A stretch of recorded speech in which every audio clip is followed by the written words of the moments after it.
Saya tidak hafal. Kan Gus, kembali ke roh. Seperti kemarin ada yang meninggal, terus rohnya itu ke rumah saya, padahal rumahnya jauh. Ya. Rumah saya, itu Gus. Itu udah mimpi ke rumah saya, terus ini gimana Gus ini? Jadi gini, yang namanya dunia roh, rohani, itu kan tidak ada batasan, tidak ada waktu. Oh, tidak ada ruang, tidak ada waktu. Tidak ada ruang, tidak ada waktu. Semuanya sudah sangat jelas. Tapi maaf, jelasnya bagi mereka yang benar-benar bisa mengolah kebatinan mereka. Kita kembali lagi kepada ayat tadi, qulirukum min amri rabbi. Dalam arti kalau manusia itu sendiri bertauhid, mengerti tauhid dan bertauhid, itu pasti akan bisa mengerti, bisa tahu roh tadi di mana dan kemana dan bagaimana. Tapi kalau manusianya yang masih merasa bisa, merasa apapun, walaupun cuma sedikit, itu tidak akan bisa menembusi masalah roh itu tadi. Karena apa? Karena kalau kita mau bertemu dengan roh, kita harus melepas raga kita. Jadi roh kita bertemu dengan rohnya orang yang kita temui itu tadi. Jadi ketemunya antara roh sama roh, tidak kita pakai raga seperti ini. Terus kadang ada orang Jawa yang bilang itu namanya ngerogoh sukmo. Itu bisa dikatakan benar, bisa dikatakan tidak. Karena apa? Karena kalau ngerogoh sukmo, yang saya ketahui itu ada amalan-amalan tertentu baru orang bisa melakukan.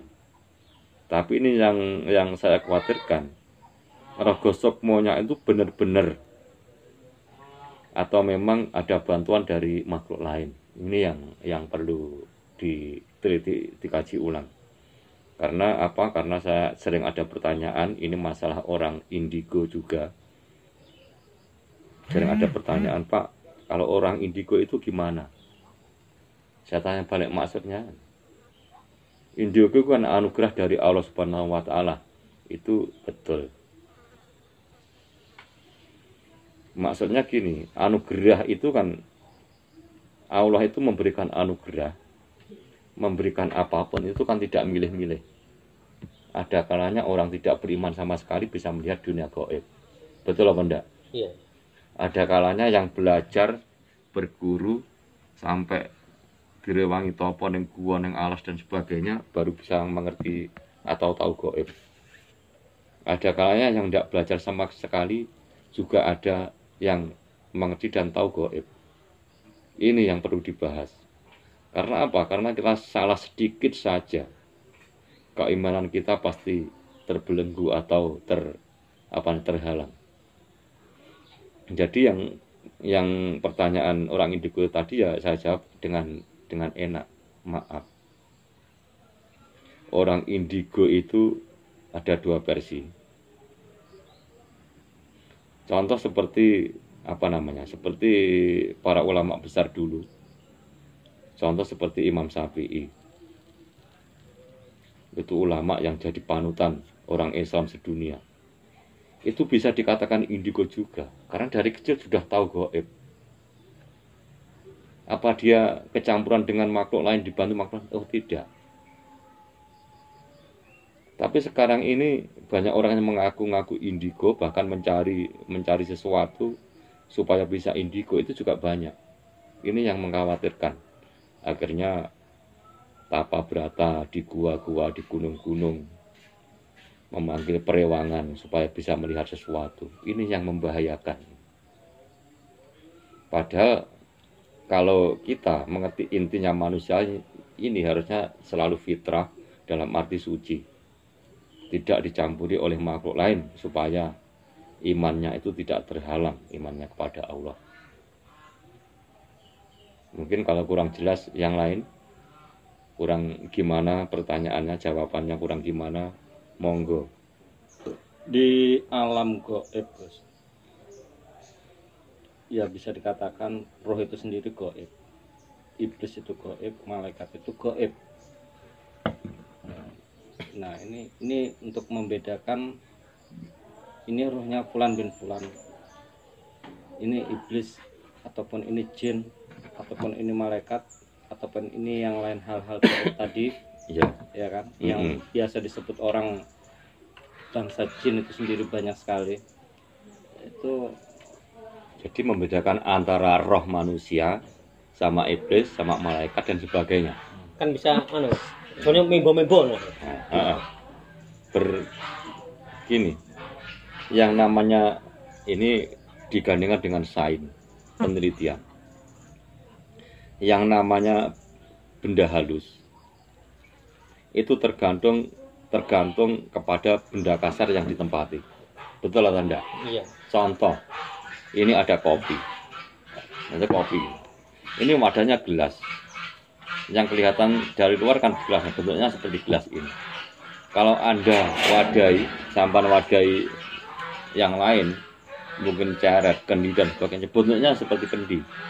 Jadi penelitian seperti itu, barang halus, benda halus, itu kalau sudah masuk di benda padat, itu bentuknya manut benda padat. Terus untuk membedakan gimana? Untuk membedakan ini sebenarnya tidaklah sulit kalau memang sudah biasa. Kalau belum biasa ya sangat sulit. Contoh saja yang paling mudah. Ini kita kembali kepada tauhid itu tadi. Kalau yang namanya roh manusia, ya rohnya manusia, itu pastinya akan senang sekali kalau bertemu dengan sang penciptanya. Itu betul atau tidak? Iya. Pasti. Ini merupakan cita-cita semua manusia yang nantinya bisa langsung bertemu, bercampur dari satu dengan Tuhannya. Jadi seperti itu.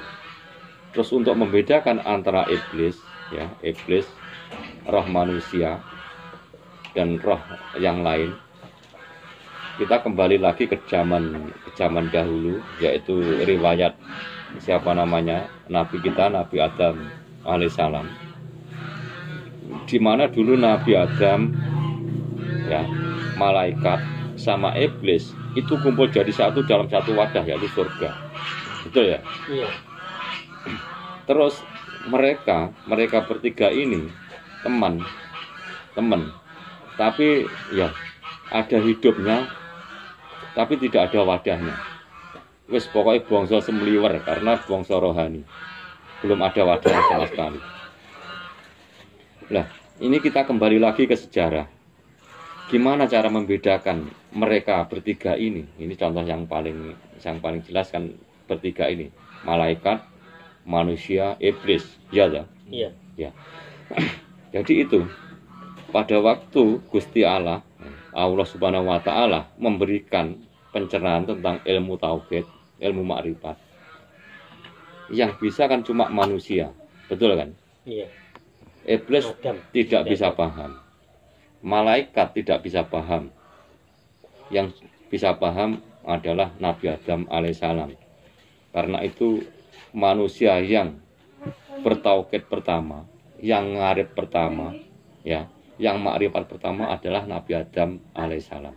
Tidak ada yang lain. Itu yang pertama. Jadi kita semasa kita seperti ini, masih di dunia ini, ketika kita ditemui bangsa rohani, entah itu iblis, setan, malaikat dan sebagainya, gimana kita membedakannya?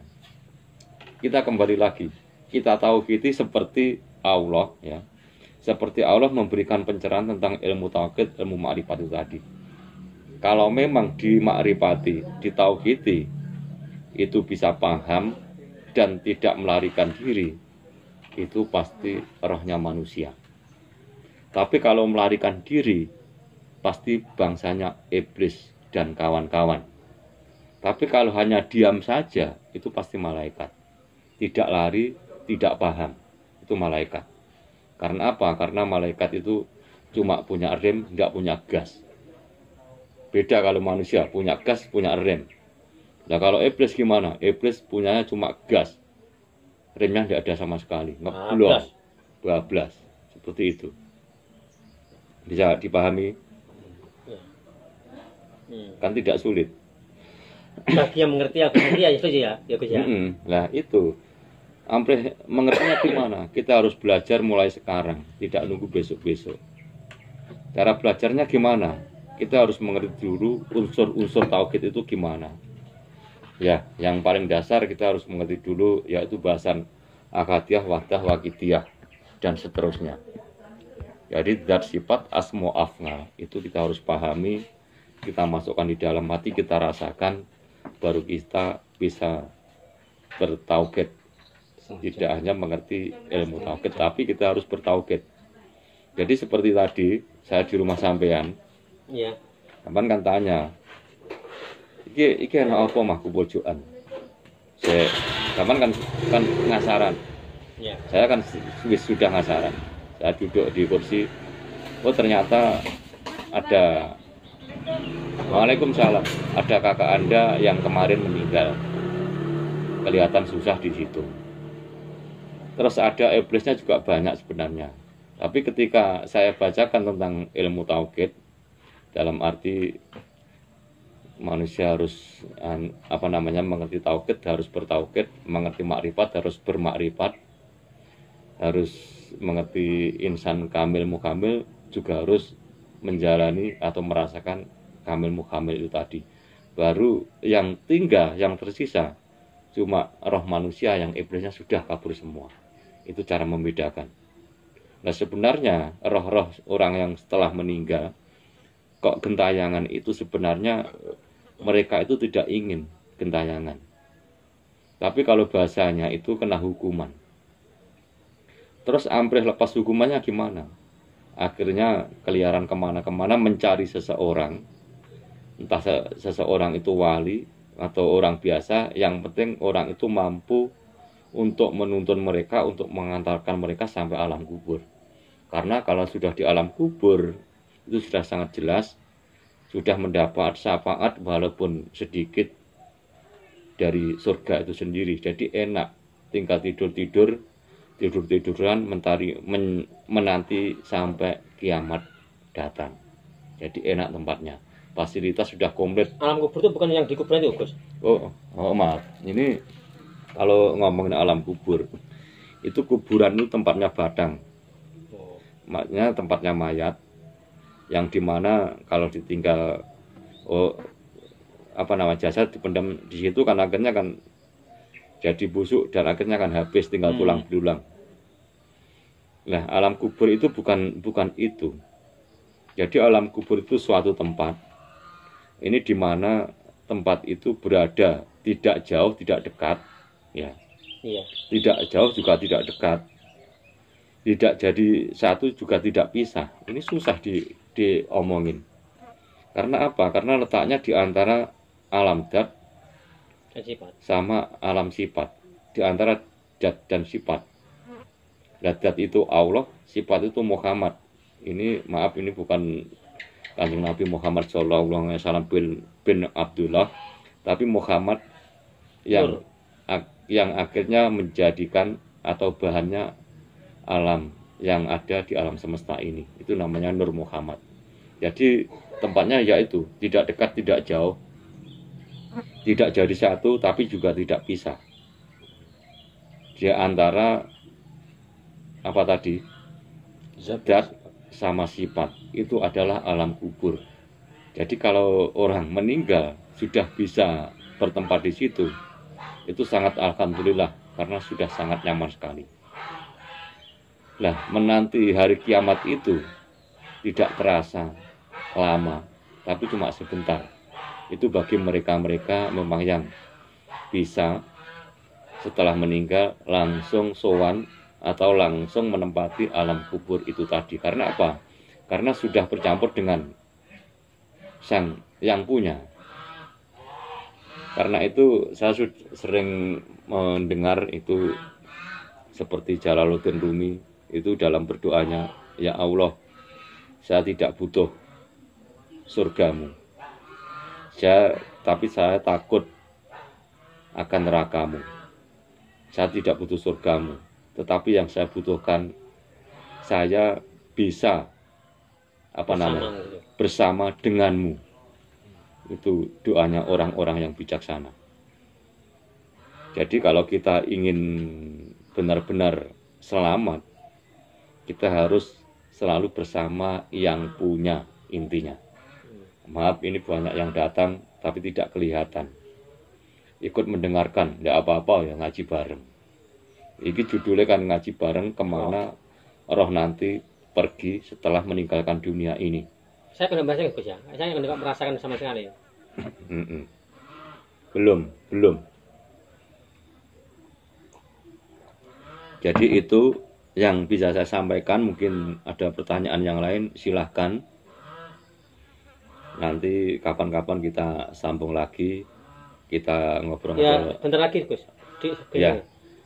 Jadi kita harus belajar ilmu tentang dunia ini untuk akhirat gitu. Sebenarnya gini, masalah ilmu. Ini masalah ilmu. Menuntut ilmu itu hukumnya kan wajib. Wajibnya itu banget. Wajib yang disangatkan. Karena itu di dalam hadis yang kalimatnya Bismillahirrahmanirrahim, tolabul ilmi faridotun. Nggih. Kan gitu kan. Tolabul ilmi faridotun. Tapi kalau sholat, kalau puasa, kalau haji, zakat, itu hukumnya kan bukan faridotun tapi fardun. Dalam arti faridotun dengan fardun itu masih wajib yang faridotun. Karena faridotun itu wajib yang disangatkan. Kalau fardun itu wajib. Jadi kira-kira menurut sampean, kira-kira antep sing di faridotun karo fardun? Nyari ilmu berarti ya. Ya. Karena itu biar kita ini paham, kita ini selamat, kita harus mencari ilmunya dulu. Jadi, walaupun kita keadaan keadaan ekonomi yang sedang sulit seperti ini, kita tidak boleh mengeluh. Tadi di dalam masa pandemi yang seperti ini kita juga tidak boleh mengeluh. Karena apa? Karena semua ini terjadi atas kehendak Sang Pencipta, tidak ada yang lain. Kita harus menyadari itu biar mudah. Nah terus di dalam sholat kita harus mencari ilmunya dulu. Ini saya umpamakan, sampean kerjanya kan mebel kan? Iya. Ini saumpama saya kan tidak mengerti mebel sama sekali. Sampean serai, Pak iki gak no meja kursi, apa lemari, kira-kira jadi garapan atau tidak? Ya kan? Pasti tidak akan jadi garapan. Contoh mungkin nanti ada penonton, sampan tidak bisa ngilmu kedokteran, diserai oleh orang sakit, suruh mengobati orang itu, kira-kira mampu apa tidak? Pasti tidak jadi garapan. Nah karena itu kita harus mencari ilmunya dulu. Kalau sudah ketemu ilmunya, baru kita bertindak atau kita kerjakan seperti itu. Monggo Mas, ini nyantai ngobrol direkam. Daripada nganggur ngopi bareng. Terus jadi seperti itu. Terus jadi nanti kudu ngerti ilmu ning dunia kemang nggih akhirate nggih dantonone. Nggih ndak sasar kok. Iya. Ini ada riwayat ini dari Kanjeng Nabi Muhammad Shallallahu Alaihi Wasallam. Ini cuma riwayatnya saja, langsung bahasanya yang mudah saja. Ngomongin Arab Pak Diskaduan jelas tidak paham. Saya sendiri kurang paham, yang mendengarkan mungkin ya sama. Ini ada riwayat. Ketika di situ ada sahabat membaca Al-Quran, ya. Itu Kanjeng Nabi itu datang, mengetuk pintu lalu masuk. Terus akhirnya sahabat itu tanya, "Hei Kanjeng Nabi, apakah bukan membaca Al-Quran ibadah yang paling utama?" Karena Kanjeng Nabi ini orang yang sangat luar biasa bijaksananya.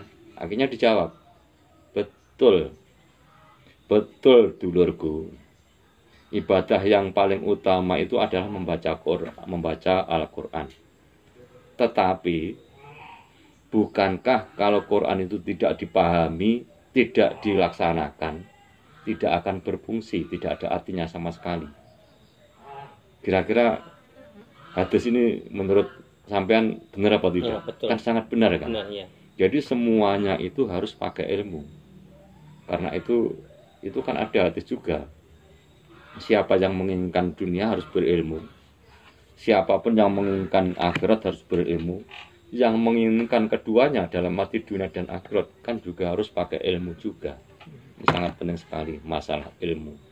Jadi marilah kita mumpung masih hidup di dunia ini, kita jangan disibukkan oleh urusan dunia, apalagi urusan kemebiarnya dunia yang membuat orang buta tentang imannya masing-masing. Jadi rata-rata manusia umum ini kan berlomba-lomba supaya dipandang manusia yang lain itu lebih, kan seperti itu. Ya. Suatu contoh, tanggone baru beli NMAX, ingin membeli yang namanya yang lebih tinggi lagi. Tetangganya baru beli mobil harga 50-an juta, manusia itu sendiri atau kita sendiri mungkin ingin membeli mobil yang harganya 100 juta, kan seperti itu sifatnya manusia, itu sangat manusiawi. Tapi kalau kita benar-benar paham dan kita rasakan di dalam hati, harusnya tidak seperti itu. Alhamdulillah, sifat irinya malah hilang, iri dengkinya malah hilang. Alhamdulillah tetangga saya mampu beli Avanza. Yes. Besok-besok kalau ada keperluan bisa deh pinjam di situ. Kan alhamdulillah seperti itu. Itu kalau manusia normal, dalam arti pikirannya masih fresh, masih fitri, belum kecampuran dengan iblis. Tapi maaf, kalau sudah kecampuran dengan iblis, itu pikirannya pasti sudah berubah, yang timbul iri dengki dan sebagainya. Mungkin ada pertanyaan yang lain? Ya Gus, sudah. Jadi kalau kayak akhirat harus pakai ilmu juga Gus ya. Iya, semua harus pakai ilmu. Jadi itu ringkasannya, kemana kembalinya roh, perginya roh setelah manusia itu meninggal sudah sangat jelas. Ini bagi pemirsa, Bapak Ibu sekalian dimanapun Anda berada, semoga sampai semua bisa memahami yang sudah diperbincangkan pada sore ini. Saya akhiri sekian. Wallahu a'lam bishawab. Assalamualaikum warahmatullahi wabarakatuh. Waalaikumsalam warahmatullahi wabarakatuh.